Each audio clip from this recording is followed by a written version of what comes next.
नमस्कार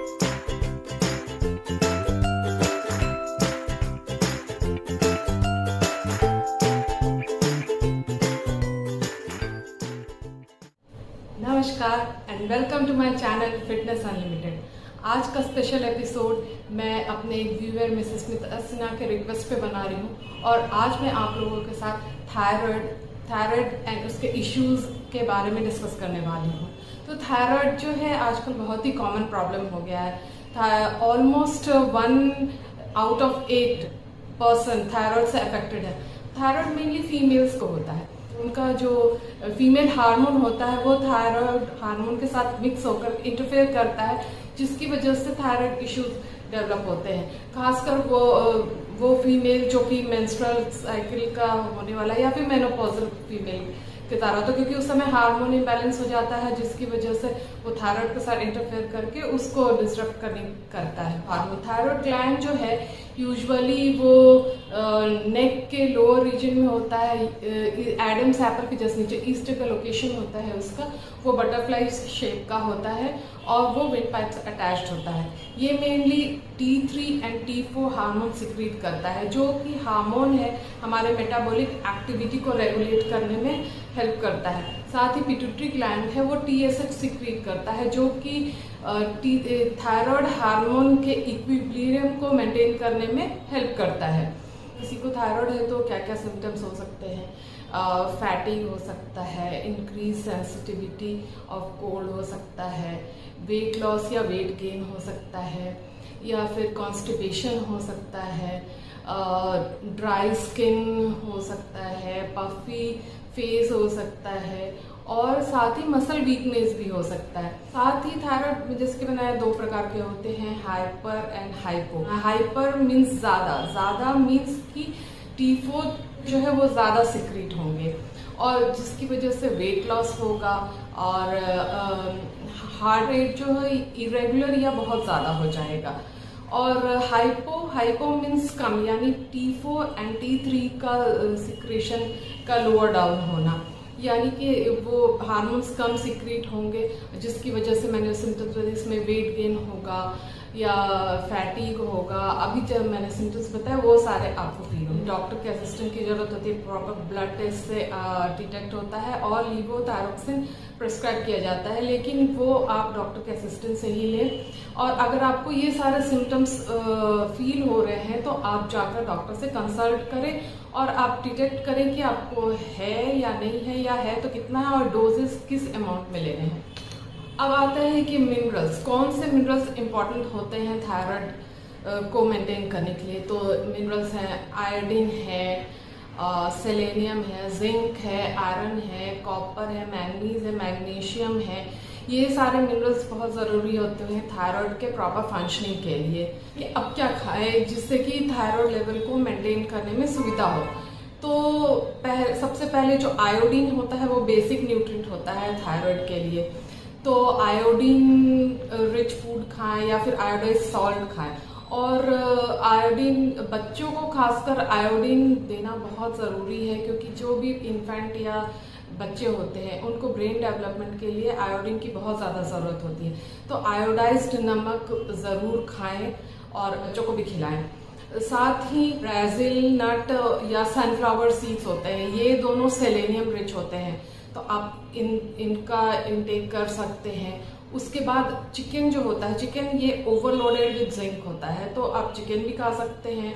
और एप्पल में लॉट्स ऑफ आयोडीन होता है, तो एप्पल का भी इंटेक आप कर सकते हैं रेगुलर वे में।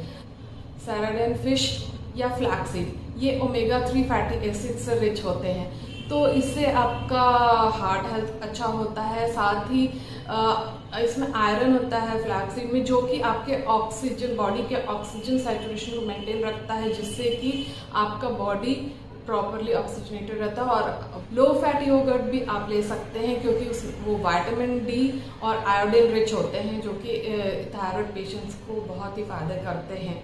साथ ही सीवीड्स है जो कि रिच इन मिनरल्स होते हैं, वो भी आप ले सकते हैं।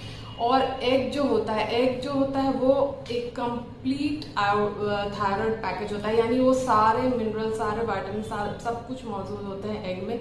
जो भी आपको थायराइड के मेंटेनेंस के लिए ज़रूरत होता है।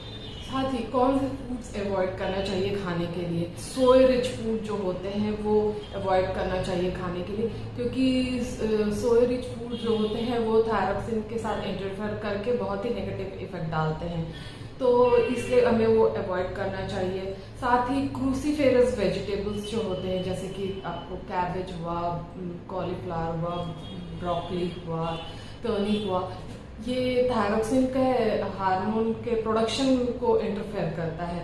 तो ऐसे तो ये चीज़ें काफ़ी हेल्दी होती हैं, लेकिन फिर भी अगर आप इसको कम मात्रा में खाएं या ओवर कुक करके खाएं तो आप इसको भी खा सकते हैं।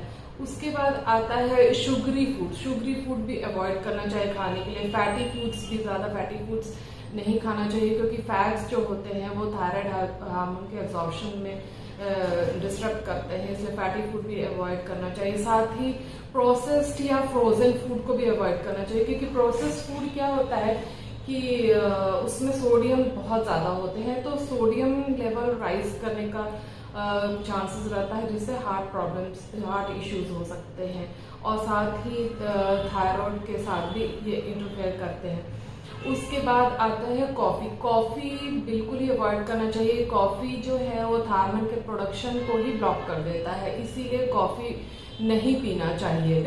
ग्लूटेन जिसमें प्रेजेंट होता है वो फूड्स भी नहीं खाने चाहिए, क्योंकि ग्लूटेन्स जो होते हैं वो हार्मोन के साथ इंटरफेयर करते हैं। ग्लूटेन्स में जैसे आते हैं आपको ब्रेड हुआ, पास्ता हुआ, पिज़्ज़ा हुआ, बेकरी के आइटम्स में, प्रोसेस्ड फूड में, ये या फिर वो चीज़ें जो बार्ली, राई ये सबसे बने होते हैं, ये सारी चीज़ें अवॉइड करना चाहिए खाने के लिए। अल्कोहल भी नहीं पीना चाहिए, क्योंकि ये इसके प्रोडक्शन और एब्जॉर्प्शन दोनों में इफेक्ट डालता है, दोनों को हार्म करता है।